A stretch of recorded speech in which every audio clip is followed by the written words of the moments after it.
Hello friends, ಎಲ್ರಿಗೂ ನಮಸ್ಕಾರ. ಅಕ್ಷರ ಕಿಚನ್ಗೆ ಸ್ವಾಗತ. ಇವತ್ತು ತರಕಾರಿ ಸಾಗು ಮಾಡ್ತಾ ಇದ್ದೀನಿ ನೋಡಿ. ಅದಕ್ಕೆ ಏನೇನೆಲ್ಲ ಬೇಕು ಅಂತ ನೋಡ್ಕೊಳ್ಳೋಣ. ಇದು ಬಟಾಣಿ ನಾನು 8 ಗಂಟೆ ನೀರಲ್ಲಿ ನೆನೆಸಿ ಎತ್ತಿಟ್ಕೊಂಡಿದ್ದೀನಿ, 1 ಕಪ್ ಆಗೋಷ್ಟು. ಇದು ನವಿಲುಕೋಸು, ಗಡ್ಡೆಕೋಸು ಅಂತ ಹೇಳ್ತಾರೆ ಇದಕ್ಕೆ. ಇದು ಕ್ಯಾರೆಟು, ಬೀನ್ಸು, ಇದು ಆಲೂಗಡ್ಡೆ, ಎಲ್ಲದೂ 1 ಕಪ್ ಇದೆ. ಇದನ್ನು ಕುಕ್ಕರಲ್ಲಿ 2 ವಿಷಲ್ ಆಗೋಷ್ಟು ಕೂಗಿಸಿ ಬೇಯಿಸಿ ಎತ್ತಿಟ್ಕೊಳ್ಳೋಣ. ಹಾಕ್ತಾ ಇದ್ದೀನಿ, ಉಪ್ಪು ಹಾಕ್ಕೊಂಡಿದ್ದೀನಿ, ಸ್ವಲ್ಪ ನೀರು, ಆ ತರಕಾರಿ ಮುಳುಗೋಷ್ಟು ಸ್ವಲ್ಪ ನೀರು ಹಾಕ್ಕೊಳ್ಳಿ. ಈಗ 2 ವಿಷಲ್ ಬೇಯಿಸ್ಕೊಳ್ಳಿ ಅದನ್ನು.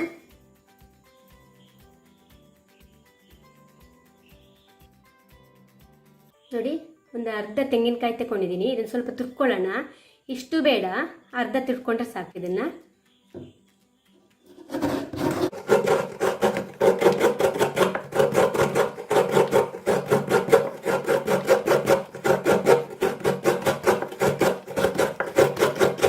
ನೋಡಿ, 1 ಕಪ್ ಆಗೋಷ್ಟಿದೆ ಇದು. ನೋಡಿ ಫ್ರೆಂಡ್ಸ್, ಈಗ ತೆಂಗಿನ ತುರಿ ತುರಿದಾಗಿದೆ. ಈಗ ಇದನ್ನೆಲ್ಲ ರುಬ್ಕೊಳ್ಬೇಕು. ಇದಕ್ಕೇನೇನೆಲ್ಲ ಬೇಕು ನೋಡ್ಕೊಳ್ಳೋಣ. ನೋಡಿ, ತೆಂಗಿನ ತುರಿ, ಮತ್ತು ನೋಡಿ ಕೊತ್ತಂಬರಿ ಸೊಪ್ಪು,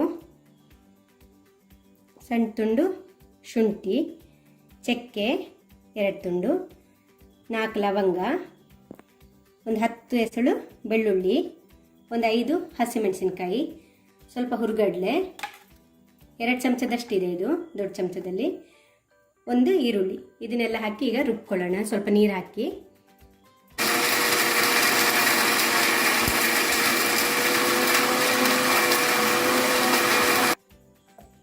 ನೋಡಿ, ಈಗ ಮಸಾಲೆ ರುಬ್ಬಿ ಆಗಿದೆ. ನೋಡಿ, ಇಷ್ಟ ಆದರೆ ಸಾಕು. ನೋಡಿ, ಈಗ ಸ್ಟವ್ ಮೇಲೆ ಪ್ಯಾನ್ ಇಟ್ಕೊಂಡಿದ್ದೀನಿ. ನೋಡಿ, ಸ್ವಲ್ಪ ಎಣ್ಣೆ ಹಾಕ್ಕೊಳ್ಳೋಣ. 2 ಚಮಚ ಆಗೋಷ್ಟಿದೆ. ಎಣ್ಣೆ ಬಿಸಿ ಆಗಲಿ ಈಗ.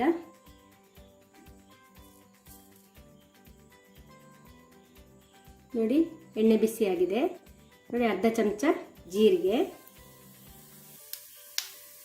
1 ಈರುಳ್ಳಿ ಕಟ್ ಮಾಡ್ಕೊಂಡಿರೋದು ಹಾಕ್ಕೊಂಡಿದ್ದೀನಿ. ನೋಡಿ, 1 ಈರುಳ್ಳಿ,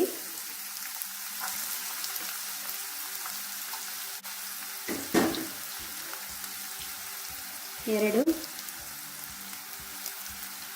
ಕರಿಬೇವು ಹಾಕಿ ಸ್ವಲ್ಪ ಇದು ಮಾಡ್ಕೊಳ್ಳೋಣ. ಸ್ವಲ್ಪ ಕಲಿಸ್ಕೊಳ್ಳೋಣ. ಸ್ವಲ್ಪ ಒಂದು 2 ನಿಮಿಷ ಫ್ರೈ ಆಗಲಿದ್ದು. ನೋಡಿ, ಈಗ ಅರಿಶಿನ ಹಾಕ್ತಾ ಇದ್ದೀನಿ, ಅರ್ಧ ಸ್ಪೂನು. ಈಗ ನಾವು ರುಬ್ಬಿರೋಂಥ ಮಸಾಲೆ ಹಾಕ್ತಾ ಇದ್ದೀನಿ. ಇದಕ್ಕೊಂದು 2 ರಿಂದ 3 ನಿಮಿಷ ಫ್ರೈ ಮಾಡ್ಕೊಳ್ಳೋಣ.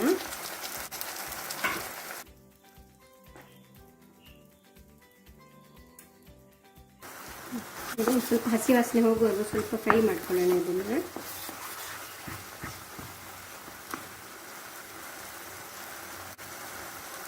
ನೋಡಿ, ಈಗ 3 ನಿಮಿಷ ಆಗಿದೆ. ಈಗ ಬೇಯಿಸಿ ಇಟ್ಕೊಂಡಿರುವಂಥ ತರಕಾರಿ ಹಾಕೋಣ. ಇದು ನೀರು ಸಮೇತ ಹಾಕ್ಕೊಳ್ಳಿ.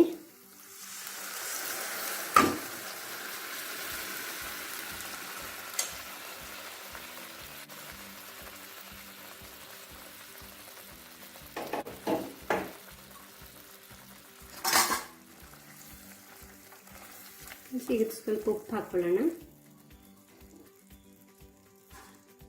ಸ್ವಲ್ಪ ಉಪ್ಪು ನಿಮ್ಗೆ ಎಷ್ಟು ಬೇಕೋ ಅಷ್ಟು ರುಚಿಗೆ ನೋಡ್ಕೊಂಡು ಹಾಕ್ಕೊಳ್ಳಿ. ನೋಡಿ, ನಾನು ಇದಕ್ಕೆ ಸ್ವಲ್ಪ 1/4 ಗ್ಲಾಸ್ ನೀರು ಸೇರಿಸ್ಕೊಂಡಿದ್ದೀನಿ. ಇಷ್ಟಿರಲಿ, ತುಂಬ ತೆಳುನೂ ಬೇಡ, ದಪ್ಪನೂ ಬೇಡ. ನೋಡಿ, ಇಷ್ಟಿದ್ರೆ ಸಾಕು. ಇದು ಕುದೀಲಿ ಈಗ ಒಂದು 5 ನಿಮಿಷ ಮೀಡಿಯಂ ಫ್ಲೇಮಲ್ಲಿ ಕುದೀಲಿ.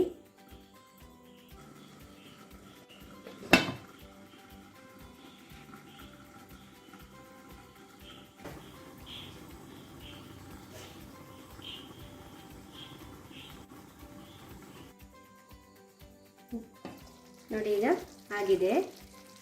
ಸ್ವಲ್ಪ ಕೊತ್ತಂಬರಿ ಸೊಪ್ಪು ಹಾಕ್ಕೊಂಡು ಸರ್ವ್ ಮಾಡ್ಕೊಳ್ಳೋಣ.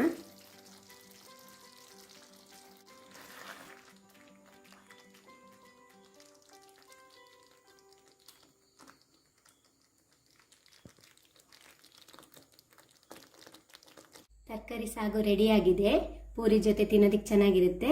ನನ್ನ ಅಡುಗೆ ನಿಮಗೆ ಇಷ್ಟ ಆಗಿದ್ದರೆ ಪ್ಲೀಸ್ ಲೈಕ್ ಮಾಡಿ, ಶೇರ್ ಮಾಡಿ, ಸಬ್ಸ್ಕ್ರೈಬ್ ಮಾಡೋದನ್ನು ಮಾತ್ರ ಮರಿಬೇಡಿ. Thank you.